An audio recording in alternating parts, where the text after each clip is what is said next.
गीता की 11 बातें आपकी जिंदगी बदल देंगी। पहला, क्रोध का त्याग कर दें। क्रोध से मनुष्य की मति मारी जाती है, यानी मूड जाती है, जिससे स्मृति भ्रमित हो जाती है। स्मृति भ्रम हो जाने से मनुष्य की बुद्धि नष्ट हो जाती है और बुद्धि का नाश हो जाने पर मनुष्य खुद अपना ही नाश कर बैठता है। दूसरा, मृत्यु से भी बढ़कर है मृत्यु का भय। न कोई मरता है और न ही कोई मारता है, सभी निमित्त मात्र हैं। सभी प्राणी जन्म से पहले बिना शरीर के थे, मरने के उपरांत वे बिना शरीर वाले हो जाएंगे।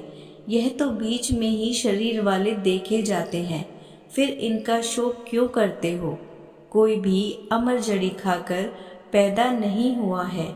कोई जल्दी मरेगा तो कोई देर से। मृत्यु का भय मत पालो, मरना तो सभी को एक ना एक दिन है। जिसने जन्म लिया है उसकी मृत्यु तय है। तीसरा, आत्मा अजर अमर है। आत्मा को न शस्त्र काट सकते हैं, न आग उसे जला सकती है, न पानी उसे भिगो सकता है, न हवा उसे सुखा सकती है। जो लोग यह मानते हैं कि मरता सिर्फ शरीर है, आत्मा नहीं, मेरे अपने जो मर गए असल में वे मरे नहीं हैं। उन्होंने तो देह छोड़ी है, वे कहीं और जन्म लेंगे। ऐसे लोग ही सच्चा मार्ग ढूंढ लेते हैं। चौथा, कोई हमारा अपना नहीं है। गीता में श्री कृष्ण अर्जुन से कहते हैं कि हे अर्जुन, तेरे और मेरे कितने ही जन्म हो चुके हैं। आज जिसे तू अपना समझ रहा है वे पूर्व जन्म में तेरे नहीं थे। मेरे और तेरे बहुत से जन्म हो चुके हैं। मैं उन सभी जन्मों के बारे में जानता हूँ, लेकिन तू नहीं जानता। पांचवा, कर्मवान बनो, आस्थावान नहीं। कर्म पर ही तुम्हारा अधिकार है, लेकिन कर्म के ही तुम्हारा अधिकार है, लेकिन कर्म के फलों में कभी नहीं। इसलिए कर्म को फल के लिए मत करो और ना ही काम करने में तुम्हारी आसक्ति हो। मन और वश में है।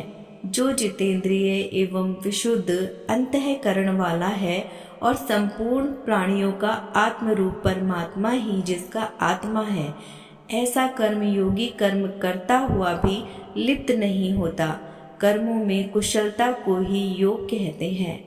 छठा, नरक का द्वार काम, क्रोध तथा लोभ, ये 3 प्रकार के नरक के द्वार नर्थ के मूल और नरक की प्राप्ति में हेतु होने से यहाँ काम, क्रोध और लोभ को नरक का द्वार कहते हैं।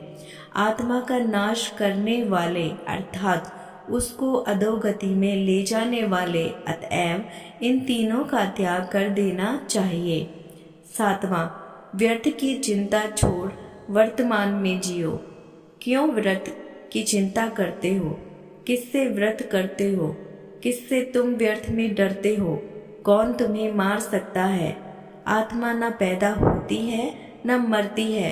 जो हुआ वह अच्छा हुआ, जो हो रहा है वह अच्छा हो रहा है, जो होगा वह भी अच्छा ही होगा।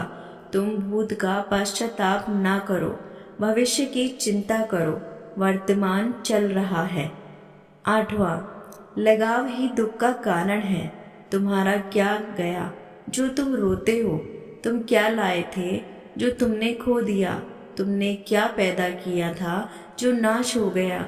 ना तुम कुछ लेकर आए, जो लिया यहीं से लिया, जो दिया यहीं पर दिया।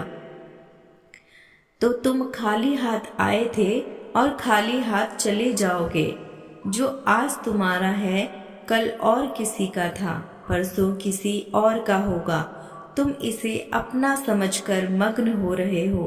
बस यही प्रसन्नता तुम्हारे दुखों का कारण है। नवा, परिवर्तन को समझो और उसके साथ रहो। परिवर्तन संसार का नियम है। जिसे तुम मनुष्य समझते हो वही तो जीवन है। जिसे तुम मृत्यु समझते हो वही तो जीवन है। एक क्षण में तुम करोड़ों के स्वामी बन जाते हो, दूसरे ही क्षण में तुम दरिद्र हो जाते हो। मेरा तेरा छोटा बड़ा अपना पराया मन से मिटा दो, फिर सब तुम्हारा है, तुम सबके हो। ना यह शरीर तुम्हारा है, न तुम शरीर के हो। यह अग्नि जल वायु पृथ्वी आकाश से बना है और इसी में मिल जाएगा, परंतु आत्मा स्थिर है। फिर तुम क्या हो? 10वां, धर्म की शरण में रहो। यदि तुम खुद कुछ नहीं कर सकते तो श्री कृष्ण कहते हैं कि तुम अपने आप को भगवान को समर्पित करो। यही सबसे उत्तम सहारा है। जो इसके सहारे को जानता है वह भय चिंता व शोक से सर्वदा मुक्त है। जो कुछ भी तू करता है उसे भगवान को अर्पण करता चल। ऐसा करने से सदा जीवन मुक्त का आनंद अनुभव करेगा। सारे धर्मों का त्याग कर मेरी शरण में हो जाओ। सर्वधर्मान परित्यज्य मामेक शरणम व्रज। 11वां, विश्वास। मनुष्य अपने विश्वास से निर्मित होता है। जैसा वह विश्वास करता है वह वैसा बन जाता है। सदैव सदैव सहन करने वाले व्यक्ति के लिए प्रसन्नता ना इस लोक में है और ना ही परलोक में है। जो कोई भी व्यक्ति जिस किसी भी देवता की पूजा विश्वास के साथ करने की इच्छा रखता है, मैं उस व्यक्ति का विश्वास हूँ।